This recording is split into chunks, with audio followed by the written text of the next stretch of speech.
اصل چیز جو رشتے کا بیس ہو، جس کی بنیاد پر آپ رشتہ ڈن کریں، وہ کیا کریں، وہ دینداری ہونی چاہیے۔ دینداری کے ساتھ حسن بھی دیکھ لیں چلے گا، مال بھی دیکھ لیں چلے گا، خاندانی وجاہت بھی دیکھ لیں چلے گا، اس کے ساتھ یہ چیز ہوگی تب تو ٹھیک ہے۔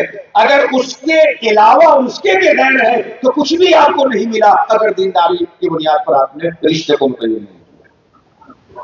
تو رشتہ کریں، دیندار گھرانے میں کریں، دیندار بہو آپ کے گھر آئے گی، آپ کا گھر ماحول دیندار بنے گا، اور آپ کی آنے والی نسلیں دیندار بنتی چلی جائیں گی، کیونکہ ماں دیندار ہوگی تو اس کے گود میں پرورش پانے والا بچہ بھی دیندار ہوگا، ماں نمازی ہوگی تو اولاد بھی نماز کی تربیت پائے گی۔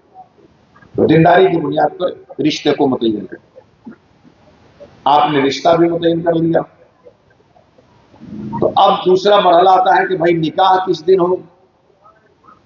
اس سلسلے میں آپ یہ بات ذہن نشی کر لیں کہ آپ لڑکا لڑکی والے دونوں رشتہ ایک دوسرے کو دیکھ کے پکا کر لیے، تو اب جس دن دونوں کی سہولت ہوگی اس دن آپ رکھ لیجیے، اپنی سہولت بھی دیکھ لیجیے، اپنی رشتے داروں کی سہولت بھی اور اپنے مہمانوں کی سہولت بھی، لڑکی والے ہیں تو لڑکا والوں کی، لڑکا والے ہیں تو لڑکی والوں کی سہولت دیکھ لیجیے، اور اللہ کی ذات پہ یقین رکھتے ہوئے آپ اپنے رشتے کو آگے بڑھائیے۔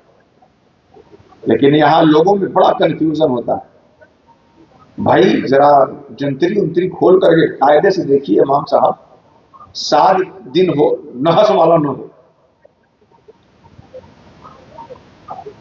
اگر 2026 میں ڈیٹ فائنل کرنی ہے شادی کی، تو جب تک اس کی جنتری آپ کو نہیں ملتی، اب تو خیر یہ چیزیں کم ہو رہی ہے لیکن میں بتا دوں، تب تک آپ رشتہ مکت نہیں کریں گے، ڈیٹ فائنل نہیں کریں گے۔ بھائی کیوں؟ پتہ نہیں دن کیسا ہے۔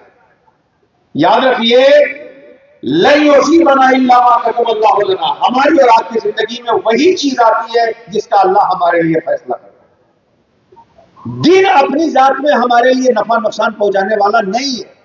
اللہ نفع دینا چاہتا ہے، نفع کا فیصلہ کرتا ہے، جس دن فیصلہ کرے گا نفع آ کے رہے گا۔ اللہ نقصان دینا چاہے گا، نقصان کا فیصلہ فرماتا ہے، جس دن نقصان پہنچانا چاہے گا اس دن نقصان آ کے رہے گا۔